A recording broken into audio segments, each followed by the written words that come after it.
I just want to add to what you said, Joy. Yeah. It's not about, taking your ball and going home. It's not about being childish. It's about normalizing a man who refuses to do the normal things that presidents do. And he is going to continue to do that. And I think that it is perfectly appropriate, if he felt it was perfectly appropriate, to skip his successors, rightful successors' inauguration. Also, he thought it was appropriate to keep that successor from coming to the White House and receiving him from the White House.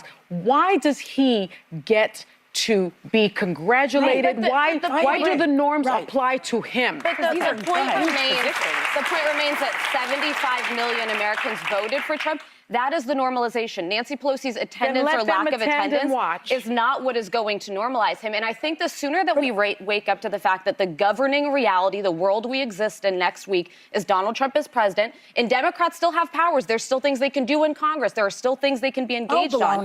But that, I guess take your time, go. Can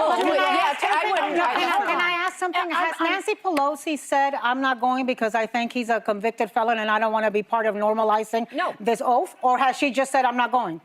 No, but she also didn't say it's because I'm too so old. We are because assuming that she's not going for that. But why do we know that she's 84 years old with a broken hip and doesn't want to go sit in 15-degree weather? We're speaking about not attending in general. But also, she's old enough to be a leader in Congress. I think she's old enough to put on a coat and attend the inauguration if there's not a medical reason she can't. She didn't give a reason. She didn't give a reason. With that. It seems to me that over every step of the way he's been let go.